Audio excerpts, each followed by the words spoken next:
ሰበር ዜና ፋኖ የመከላከያ ሰራዊቱን ምሽግ መስበሩ ተገለጸ። መከላከያ ሰራዊቱ በፊናው በፋኖ ላይ ከባድ ጥቃት መፈጸሙን አስታውቋል። በክልሉ አደገኛ የተባለ ሰው እንደ ቅጠል ረገፈበት ጦርነት ተደርጓል። ሰበር መረጃ ከባህር ዳር ተልኮልናል፣ በቆይታችን ይቀርባል። በኢትዮጵያና ኤርትራ ያለው ግጭት መነሻ ወደብ እንዳልሆነ አንድ የብልጽግና አመራር ሚስጥሩን አፈነዱት። እጅግ ሚስጥራዊ የተባለ መረጃ በእጃችን ገብቷል፣ በዝርዝር ይቀርባል። የፌዴራሉ መንግስት ጦርነት ሊከፍትብን ዝግጅቱን አጠናቋል ሲሉ የትግራይ ክልል ጊዜያዊ አስተዳደር ፕሬዝዳንት አስታወቁም። ሰበር መረጃው ከመቀለ በቀጥታ ደርሶናል፣ ወደ እናንተ እናቀርበዋለን። መከላከያ ሰራዊቱ በአማራ ክልል በልዩ ኦፕሬሽን ታግተው የነበሩ ከፍተኛ የብልጽግና አመራርን ማስለቀቁ ተዘግቧል። ይህ ጥበብ ሚዲያ ነው። ጥበብ ሚዲያ በጋዜጠኞች የተመሰረተ ሚዛናዊና ተአማኒ መረጃዎችን በየዕለቱ የሚያደርሳችሁ ገለልተኛ የሚዲያ ተቋም ነው። ለቤቱ አዲስ የሆናችሁ ሰብስክራይብ በማድረግ የደወል ምልክቷን በማብራት የቤቱ አባል ትሆኑ ዘንድ በታላቅ ትህትና እንጠይቃለን። ለዕለታዊ እንቅስቃሴ ይረዳችሁ ዘንድ የዕለቱን የውጭ ሀገር ገንዘቦችን ዕለታዊ የምንዛሬ ዋጋ አስቀድመን ወደ ዝርዝር ዘገባዎቹ እናልፋለን። ዛሬ የኢትዮጵያ ንግድ ባንክ አንዱን የአሜሪካን ዶላር 138 ብር ከ7 ሳንቲም ገዝቶ 141 ብር ከ5 ሳንቲም ይሸጣል። አንድ የሳውዲ አረቢያ ሪያል 36 ብር ከ9 ሳንቲም ተገዝቶ 37 ብር ከ7 ሳንቲም ይሸጣል። የዩናይትድ አረብ ኤምሬት ድርሃም 37 ብር ከ7 ሳንቲም ተገዝቶ 38 ብር ከ5 ሳንቲም ይሸጣል። ፓውንድ ስተርሊንግ 182 ብር ከ7 ሳንቲም ተገዝቶ 186 ብር ከ4 ሳንቲም ይሸጣል። አንድ የቻይና ዩዋን 19 ብር ተገዝቶ 19 ብር ከ4 ሳንቲም ይሸጣል። እንዲሁም የአውሮፓ ዩሮ 161 ብር ከ6 ሳንቲም ተገዝቶ 164 ብር ከ9 ሳንቲም ይሸጣል። የስዊዝ ፍራንክ 169 ብር ከ3 ሳንቲም ተገዝቶ 172 ብር ከ7 ሳንቲም ይሸጣል። የኩዌት ዲናር 445 ብር ከ3 ሳንቲም ተገዝቶ 454 ብር ከ2 ሳንቲም ይሸጣል።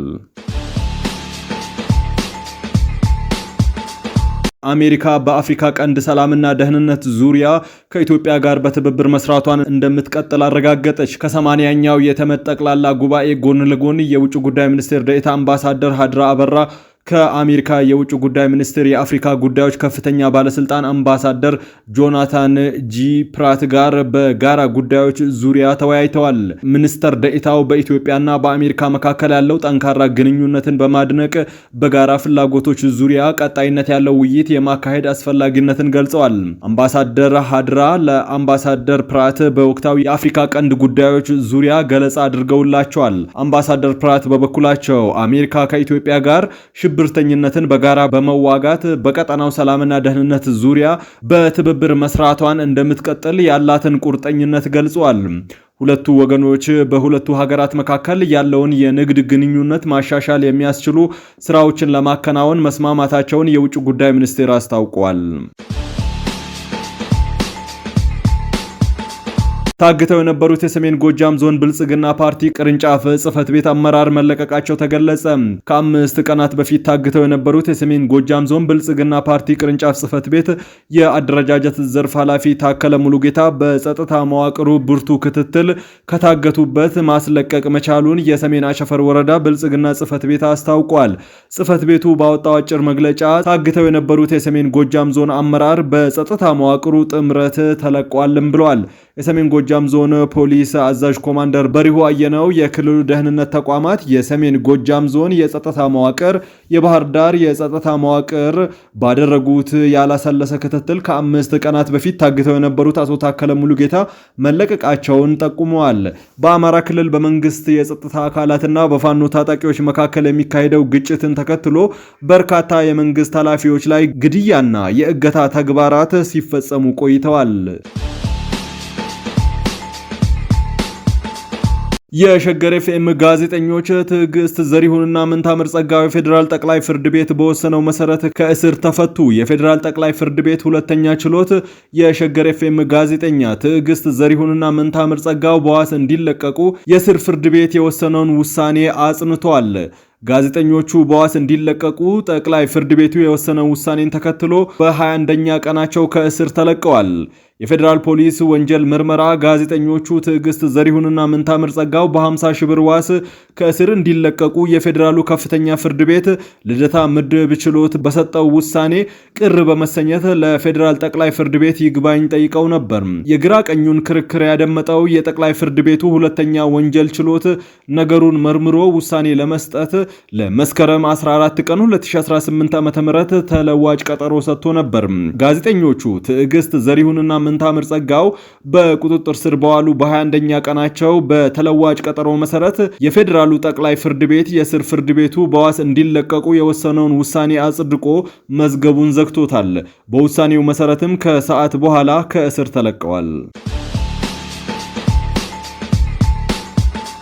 በኢትዮጵያና በኤርትራ መካከል ያለው ውጥረት ከጊዜ ወደ ጊዜ እየጨመረ በመጣበት በዚህ ወቅት የቀድሞ የኢትዮጵያ ዲፕሎማት አምባሳደር ሌንጮ ባቲ ባወጡት አዲስ ትንታኔ የችግሩ ዋነኛ መንስኤ የባህር ጥያቄ ብቻ ሳይሆን በህወሓት ውስጥ ባሉ ጠንካራ መስመር ተከታይ ኃይሎችና በኤርትራ መንግስት መካከል የተፈጠረው ያልተጠበቀ ጥምረት መሆኑን አስታወቁም። አምባሳደሩ የግጭቱ ፊውዝ ያለው መቀሌ ውስጥ ነው ሲሉ የዓለም አቀፉ ማህበረሰብ ትኩረቱን በአሰብ ወደብ ላይ ብቻ ማድረግ የግጭቱን ትክክለኛ ምንጭ እንዲስት ያደረገው መሆኑን በጽሁፋቸው ገልጸዋል። በአምባሳደር ሌንጮ ትንታኔ መሰረትም በፌዴራል መንግስትና በህወሓት መካከል የተደረገው የፕሪቶሪያ ሰላም ስምምነት የሚቃወሙት የህወሓት ቡድኖችና የኤርትራው ፕሬዝዳንት ኢሳያስ አፈወርቂ የጋራ ዓላማቸውን ለማሳካት በሚስጥር ተቀራርበዋል። ይህ ጥምረትም በማህበራዊ ሚዲያ ጸምዶ በሚል ስያሜ መታወቅ መጀመሩን አምባሳደሩ ጠቁመዋል። የዚህ ጥምረት ዋነኛ ግብ በአዲስ አበባ የሚገኘውን የፌዴራል መንግስት ማዳከም ብሎም መጣል መሆኑን የሚገልጸው ትንታኔው ይህ በ1990ዎቹ መጀመሪያ አዲስ አበባ የተደረገውን የድል ጉዞ ለመድገም ያለመ ነው ብለዋል። ትንታኔው እንደሚጠቁመው የኢትዮጵያ መንግስት በኤርትራ በሚደገፉ የህወሓት አመራሮች የሚሰነዘርበትን ማንኛውም ጥቃት በቀጥታ ከኤርትራ እንደመጣ ጥቃት እንደሚቆጥረውና ይህንን ራሱን ለመከላከል ወታደራዊ እርምጃ እንዲወስድ ሊያስገድደው ይችላል ብለዋል። እንዲህ ባለበት ሁኔታ ውስጥ ኢትዮጵያ የአሰብ ወደብን የማግኘት ፍላጎቷን እውን የሚያደርጉ ሁኔታዎችን ልትፈጥር እንደምትችልም ተገልጿል። አምባሳደር ሌንጮ በጽሁፋቸው የህወሓትና የኤርትራ ገዢ ፓርቲ ለረጅም ዘመናት የዘለቀው የወዳጅነትና የጠላትነት ግንኙነት እንደነበራቸው አስታውሰው በአንድ ወቅት የመንግስቱ ኃይለማርያምን መንግስት ለመጣል አብረው የተዋጉት እነዚህ ኃይሎች በኋላም የበላይነትን ለመያዝ ባደረጉት ፉክክር ለ2 ዓመታት የዘለቀ አውዳሚ ጦርነት ውስጥ መግባታቸው ይታወሳልም ብለዋል። የጠቅላይ ሚኒስትር አብይ አህመድ ወደ ስልጣን መምጣት ከኤርትራ ጋር የሰላም ስምምነት መፈራረማቸው ከፌዴራል ስልጣን የተገፋውን ህወሓት እንዳላስደሰተውና ይህ ለቀጣይ ችግር በር መክፈቱን ትንታኔው ያብራራል። እንደ አምባሳደር ሌንጮ እምነት በአፍሪካ ቀንድ ሊፈጠሩ የሚችሉ ሰፊ ግጭቶችን ለማስቀረት ዓለም አቀፉ ማህበረሰብ ትኩረቱን መቀየር ይኖርበታል። የመፍትሄው ቁልፍ የአሰብ ጉዳይ ላይ ብቻ ማተኮር ሳይሆን ጦርነት እንዲቀሰቀስ የሚፈልጉ የህወሓት ኃይሎች ላይ ተጽዕኖ መፍጠር ነው። አምባሳደሩ በተለይም እንደ ጌታቸው አሰፋ ባሉ ግለሰቦች ላይ ያነጣጠረ ማዕቀብ መጣል፣ መሰል እርምጃዎችን መውሰድና የህወሓት ኃይሎችን የጦርነት ፍላጎት ሊቀንስ እንደሚችል በመጠቆም ጽሑፋቸውን ደምድመዋል። ራሱን የአማራ ፋኖ ብሔራዊ ኃይል ምስራቅ አማራ ቀጠና ምኒልክ እዝ በሚል የሚጠራው ታጣቂ ኃይል መስከረም 14 ቀን 2018 ከጠዋቱ 12 ሰዓት ላይ በጀመረው ዘመቻ አርበኛ አደም አሊ ወይም አባናደው በሚል በሰየመው ዘመቻ የመከላከያ ሰራዊቱን ካምፕ በማውደም በርካታ ወታደሮችን መማረኩንና ኦራልን ጨምሮ ከባድ መሳሪያዎችንና ተተኳሾችን መማረኩን በቪዲዮ አስደግፎ ባወጣው መግለጫ አስታውቋል።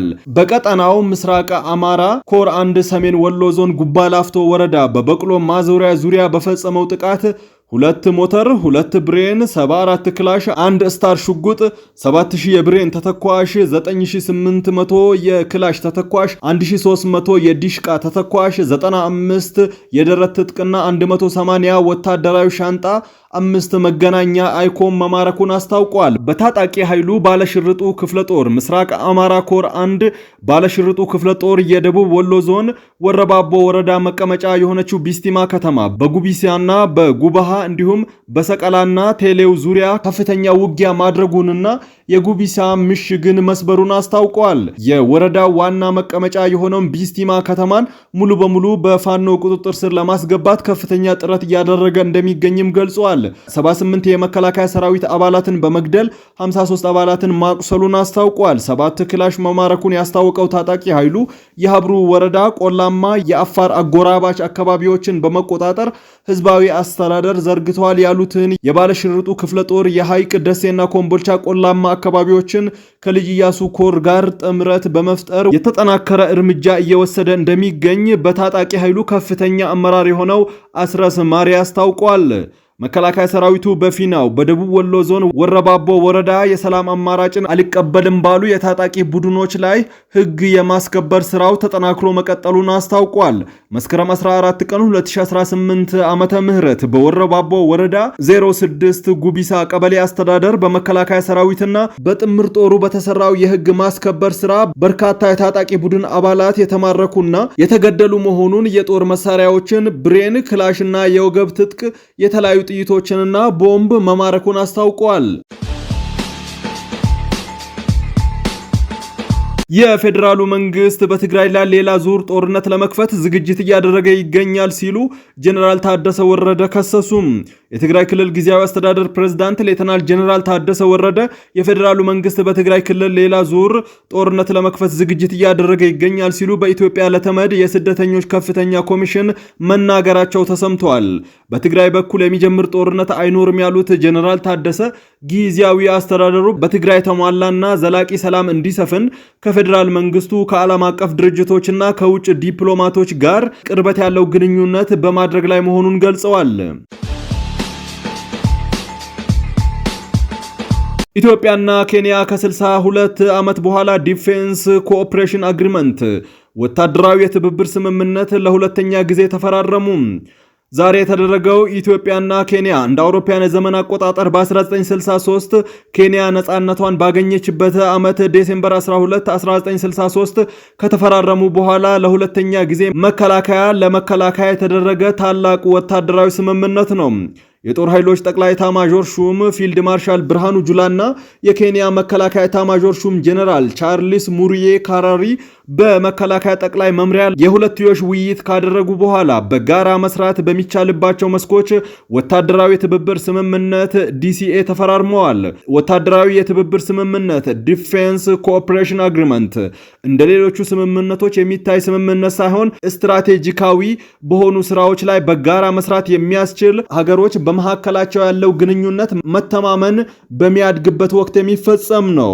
የጦር ኃይሎች ጠቅላይ ኤታማዦር ሹም ፊልድ ማርሻል ብርሃኑ ጁላ ኢትዮጵያና ኬንያ የቆየ ታሪካዊ ግንኙነት እንዳላቸው ተናግረዋል። የኬንያና የኢትዮጵያ መከላከያ ተቋማት በተለያዩ ወታደራዊ መስኮች በትብብር እየሰሩ መምጣታቸውን የገለጹት ፊልድ ማርሻል ብርሃኑ በቀጣይ በጋራ የሚሰሩ ስራዎች ተጠናክረው እንደሚቀጥሉ ገልጸዋል። ፊልድ ማርሻል ብርሃኑ ጁላ ከኬንያ መከላከያ ኤታማዦር ሹም ኢንተለጀንስ ሼሪንግ በጋራ ወታደራዊ ልምምድ በስልጠናና በወታደራዊ ኢንዱስትሪ ሽብርተኝነትን በጋራ በመዋጋት በድንበር ደህንነትና በሌሎች ተያያዥነት ባላቸው ወታደራዊ ጉዳዮች ዙሪያ ተፈራርመናል ብለዋል።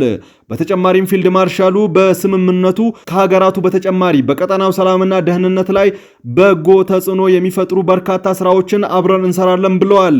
የኬንያ መከላከያ ጠቅላይ ኤታማዦር ሹም ጄኔራል ቻርልስ ሙሪ ካራሪ ለእርሳቸውና ለልዑካን ቡድናቸው ለተደረገላቸው ደማቅ አቀባበልም ምስጋና አቅርበዋል። የኬንያ መከላከያ ጠቅላይ ኤታማዦር ሹም ጄኔራል ቻርልስ ሙሪ ካራሪ የኢትዮጵያና የኬንያ ግንኙነት ከታሪክም ባለፈ በባህል ህዝብ ለህዝብና በጂኦግራፊ ላይም የተመሰረተ እንደሆነ ተናግረዋል። ጀነራል መኮንኑ ኢትዮጵያና ኬንያ ያደረጉት ወታደራዊ ስምምነት ከሁለቱ ሀገራት ባለፈ ለቀጠናው ሰላምና መረጋጋት የጎላ ፋይዳ እንዳለው ገልጸዋል። ክቡራትና ክቡራን የጥበብ ሚዲያ ቤተሰቦች ለሰዓቱ የመራረጥናቸው ዘገባዎቻችን በዚህ አብቅተዋል። ከኛ ጋር በመሆን መረጃን ከጥበብ ስለተከታተላችሁ ከልብ እናመሰግናለን። ጥበብ ሚዲያ በጋዜጠኞች የተመሰረተ ሚዛናዊና ተአማኒ መረጃዎችን በየዕለቱ የሚያደርሳችሁ ገለልተኛ የሚዲያ ተቋም ነው። ለቤቱ አዲስ የሆናችሁ ሰብስክራይብ በማድረግ የደወል ምልክቷን በማብራት የቤቱ አባል ትሆኑ ዘንድ በታላቅ ትህትና እንጠይቃለን። እንዲሁም የሚዲያችን የክብር አባል መሆን የምትፈልጉ ውድ ቤተሰቦቻችን ታንክስን በመግዛት አባል ትሆኑ ዘንድ በታላቅ ትህትና እንጠይቃለን።